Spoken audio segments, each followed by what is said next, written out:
코로나19 위기 속에 우리나라 가계빚이 사상 처음으로 국내 총생산 GDP를 넘어섰습니다.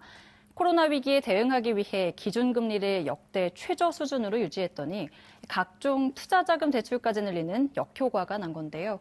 한국은행은 중장기적인 관리 대책이 필요하다고 강조했습니다. 김종민 기자입니다. 한국은행이 국회에 제출한 금융안정보고서를 보면 3분기 말 기준 명목 국내 총생산 대비 가계빚 비율은 101.1%. 가계빚 규모가 GDP를 넘어섰단 말인데 통계 작성 이후 처음입니다. 가계빚 규모는 1,682조 1,000억 원으로 1년 새 7%나 늘어났습니다. 주택자금 대출이 7.2% 늘었고 기타 대출도 신용대출을 중심으로 6.8% 증가했습니다.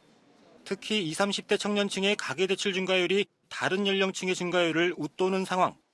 전세난과 집값 상승에 주택자금 대출 수요가 늘어난 데다 역대 최저 수준의 기준금리에 대출금리가 낮아지자 주식투자자금 대출 등 이른바 B2까지 급증한 겁니다. 코로나19로 인한 생활고와 자금난에 은행 빚으로 버티는 이들도 늘어났습니다. 한국은행은 다만 가계빚을 키운 저금리가 오히려 가계부채의 건전성이 빠르게 악화하는 건 막고 있다고 평가했습니다.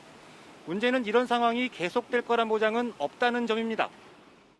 금리 같은 경우에도 그렇고 또 가계대출의 만기도 그렇고 그래서 이런 그 가계의 채무상환 부담에 영향을 주는 주된 요인들이 그 변화하는 경우에 가계의 그 상환 능력이 빠르게 악화될 수 있다. 그러니까 앞으로 중장기적으로 앞으로 미래를 대비해서 가계 부채의 리스크 관리를 해나가야 되지 않겠느냐 그런 생각.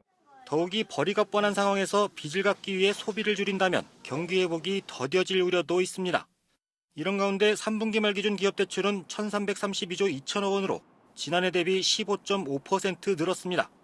한국은행은 코로나19 위기가 장기화할 경우 기업 대출의 건전성 악화도 불가피할 것으로 보고 있습니다. TBS 김종민입니다.